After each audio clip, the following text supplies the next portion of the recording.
Tahap 1. Permasalahan yang terjadi di rumah. Susahnya mengatur waktu untuk belajar.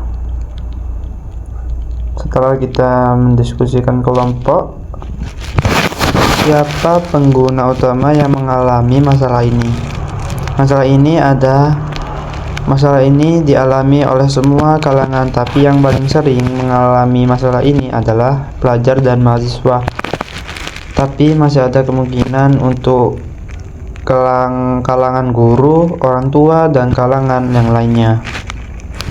2. Apa yang mereka rasakan? Mereka biasanya merasakan kewalahan, stres, atau tertekan dan kekurangannya motivasi. Apa saja aktivitas yang mereka lakukan terkait masalah tersebut?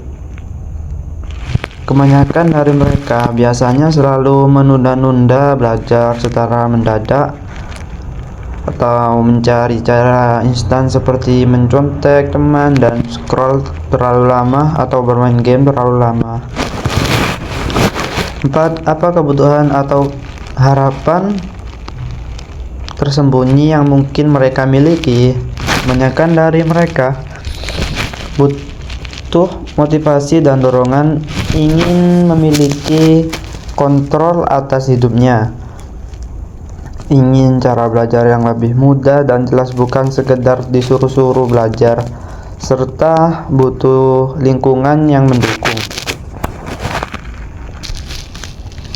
Tahap 2 adalah bagaimana kita bisa membantu menyusunkan jadwal belajar yang sederhana dan fleksibel agar pengguna dapat mengatur waktu belajarnya dengan lebih teratur dan konsisten. Asumsi-asumsi yang timbul dari masalah ini, yakni manajemen waktu yang belum efektif, kebiasaan menunda-nunda, banyak distraksi, dan terlalu banyak beban tugas dan kurangnya disiplinan diri. Mengapa masalah ini penting untuk dipecahkan? Karena mempengaruhi hasil belajar, membentuk kebiasaan jangka panjang, mengurangi produktivitas, menghambat mencapai tujuan. Tahap 3-nya, ide dan solusi. Membuat ide dan solusinya: nomor 1, membuat jadwal harian. Nomor 2, menentukan prioritas tugas. Nomor 3, membuat list setiap hari. Nomor 4, memberikan reward setelah menyelesaikan tugas. Nomor 5, menggunakan aplikasi manajemen waktu. Nomor 6, mengurangi gangguan, yakni menjauhkan HP. 7, belajar bersama teman. Nomor 4, siswa accountability partner, tahu saling mengingatkan. Yang terakhir, meminta dukungan orang tua untuk mengatur waktu. KA. Bab selanjutnya adalah KA diintegrasikan ke dalam solusi tersebut. 1. AI untuk analisis kebiasaan dan produktivitas. Ada mengidentifikasi waktu yang sering terbuang dan melacak kapan kamu paling produktif. Nomor 2, AI sebagai pengingat cerdas. Ini contohnya kayak memberi notifikasi di waktu yang tepat. Dan yang nomor 3, ada AI untuk mengurangi distraksi. Ini contohnya mendeteksi saat kamu membuka aplikasi yang tidak relevan dan memberikan peringatan atau memblokir sementara. Ya, yang nomor 5 adalah AI chatbot sebagai teman belajar, yakni seperti contoh menjawab pertanyaan saat belajar dan membantu merangkum materi dan menjadikan teman-teman diskusi kapan saja.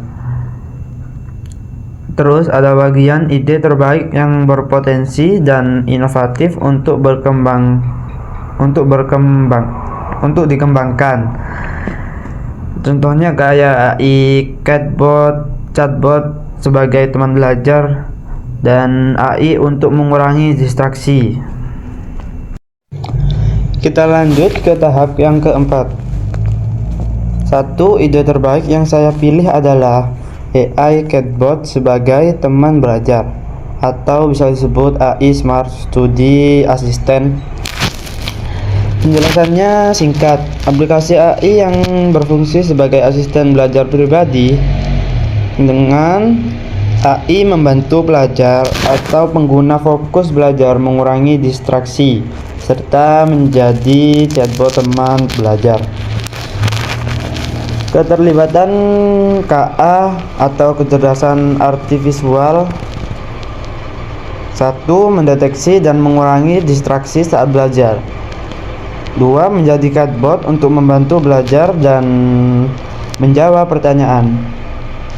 3. Memberikan motivasi dan saran belajar secara personal. Berikutnya adalah prototype solusi atau prototype. Nama solusinya Smart Study AI Assistant. Jenis prototipenya prototipe aplikasi mobile. Deskripsi alur kerja prototipe. 1. Pengguna memasukkan jadwal kegiatan harian. 2. AI menganalisis waktu kosong dan kebiasaan belajar pengguna. 3. Sistem membuat jadwal belajar otomatis. 4. Soal waktu belajar dimulai, AI mengirimkan pengingatan cerdas. Yang kelima, fokus mode aktif untuk mengurangi distraksi dari media sosial ataupun game. 6. Pengguna dapat bertanya kepada chatbot AI terkait materi pelajaran. 7. AI memberikan laporan perkembangan belajar pengguna.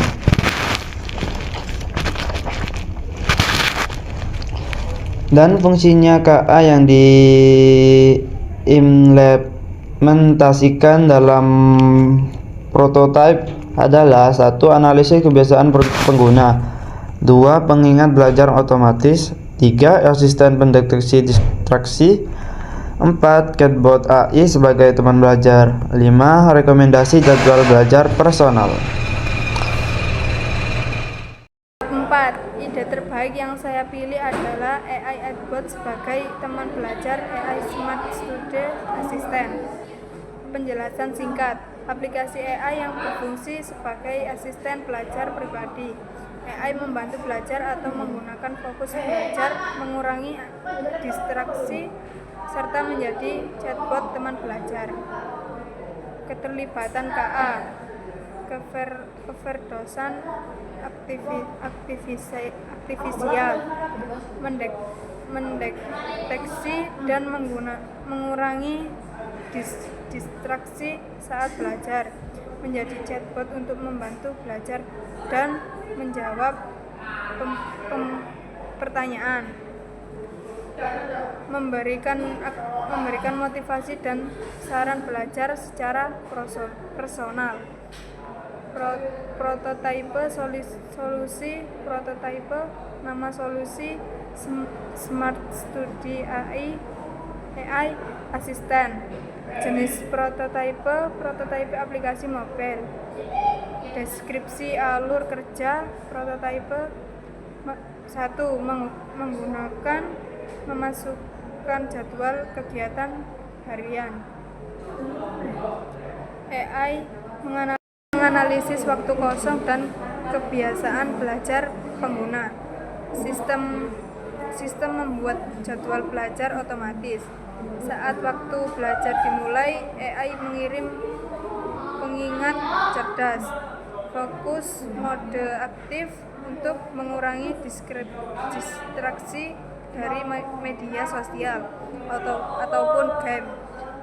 Pengguna dapat bertanya kepada chatbot AI terkait materi belajar. AI memberikan laporan perkembangan belajar pengguna. Fungsi KA yang diimplementasikan dalam prototipe. 1. Analisis kebiasaan pengguna. 2. Pengingat belajar otomatis. 3. Sistem predeteksi distraksi. 4. Chatbot AI sebagai teman belajar. 5. Rekomendasi jadwal belajar personal. Terima kasih.